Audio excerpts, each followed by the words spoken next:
Hey y'all. So I had this dream last night that was very enlightening to me.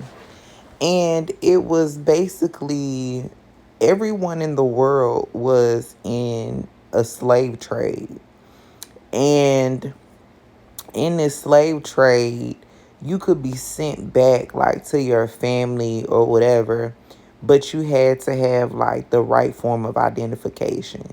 So if your name was messed up or something like that, you would never be able to return back to your family. So I was standing there, I guess waiting my turn, but then I looked down and I was in a wheelchair and I had a baby on my lap. And because I was in a wheelchair and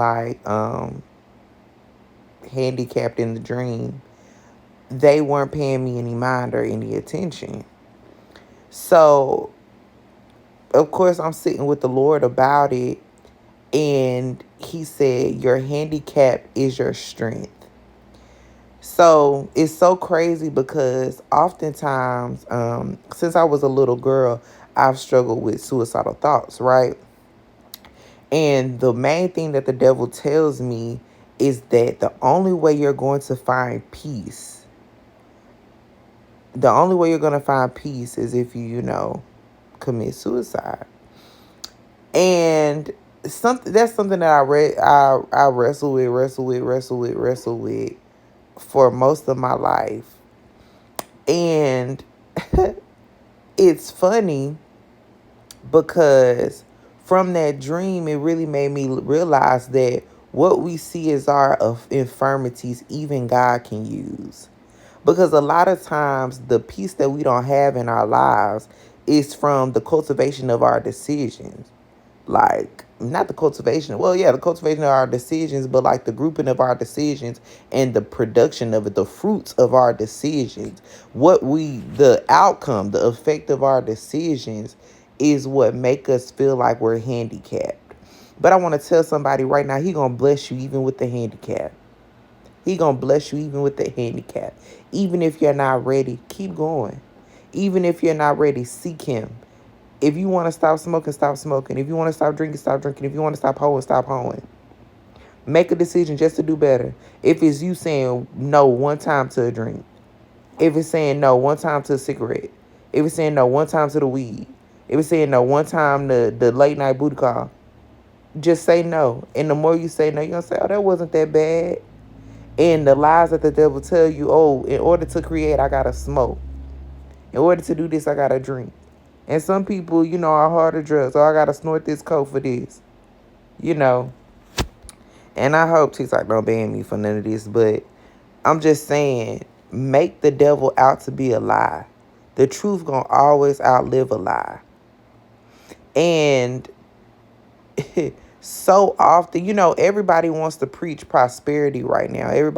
And you gonna make it, and you gonna get the dollar. You gonna get the da-da-da-da-da-da, which is good. It's great. The Lord is gonna bless you. But what I want to tell you is that the Lord is absolutely aware that you are not perfect. That's why he's perfect. And that's why whatever you ask him now, some people, and I got this comment today on the status that I made. Some people say, oh, if it's not in your will, the Lord won't grant it. That ain't true. The devil can give you something good. Especially if you're going to use it for his will. The devil can give you something good. And God will give you what you're asking for. If you keep petitioning, even if it's not in his will, he will give it to you and show you that that is not what you thought you wanted. Because he's giving it to me. He has moved out the way and allowed me to have exactly what I wanted. And showed me the chaos that would come from that. So I just want to tell somebody so I do want to tell somebody that your infirmity is your greatest strength. Let God use it. Let God use it. Let God use it. Because you think you and your infirmity is one and it's not. All you need is a deliverance, baby. That's it. And you like, what is deliverance? That means you coming out of demonic ties. You not letting the devil use you. And by you starting to set boundaries with your vices, you going to come into that deliverance. The Lord going to do the rest. And your infirmity, ooh, that's good. Your infirmity, the reason that he had the baby on my lap in the dream is because your infirmity, the reason people not looking at you, people walking past you, people walking over you, woo, you sitting at the water and want nobody to throw you in the water to be healed. And you like, Lord, why me, why me, why me, why me? I can't get into this water. You a babe. You a babe. They looking at you like a baby, a useless baby. I can't do nothing with that crip. I can't do nothing with that baby. Next. They taking everybody else but you. But you the one surviving the slave trade.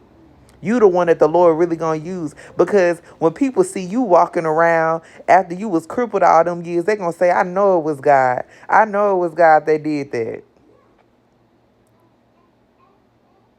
Amen.